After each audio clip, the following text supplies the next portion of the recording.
people, so I won't name names here, but several people wrote on the card, why did you write Baby Girl? Is it what you were feeling at the time? Were you feeling like you were in a rut and you weren't getting anywhere, but you knew you would? Is that what it was, Jennifer? Wasn't that calculated? Yeah, I don't think so. I mean, obviously, it's from the perspective of a musician. You know, Kristen brought in the idea of the chorus, Dear Mom and Dad, please send money.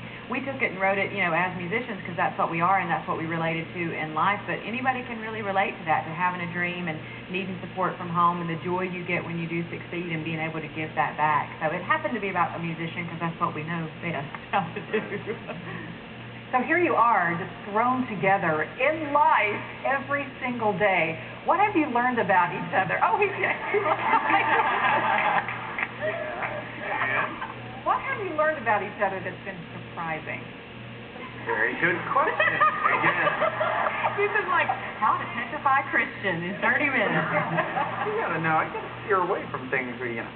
No, it's Jennifer. It surprises. First of all, I had no idea when I first met her that she was such a avid dessert aficionado. Like, she loves dessert. And when we were making the record, and we were trying to not eat sugar for a while. Irony.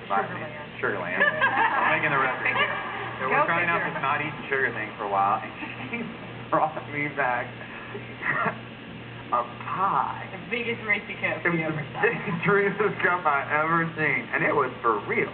I mean, that was chocolate on top Made of with Splenda. Go figure. All the pleasure, none of the guilt. So, as it turns out, the thing that I have learned about these two that I didn't know before is that we can really burn like an hour and a half, 2 hours just talking about food. I mean, we can just start driving and we're in Birmingham and we're like, okay, well, have you ever had a chocolate eclair with blah, blah, blah? All of a sudden, you know, we're in Atlanta. And we're still talking. We're not like, we're interrupting each other still, and it's 2 hours later. Oh, no, have you had this? So you're down to the nitty-gritty in the conversations about each other. I see. Okay. So, Kristen, what has intrigued you about Christian? Well, he has a lot of intriguing things, actually, because Christian has this really cool metaphysical mom. So he is a really metaphysical guy, you know, and he knows all these cool spiritual Deepak Chopra. I don't even know how you say it. But yeah, I think that's really intriguing to me about him because he's got this really spiritual, metaphysical side of himself. Oh, so cool. How does that keep the two of you grounded? He always has a very different perspective because of that. You know, like we may have Jennifer and I generally have pretty like opposite perspective on topics, and then Christian has one that you never saw coming. You know? And he usually starts it by saying, well, you know, to understand that you have to go through the back door. And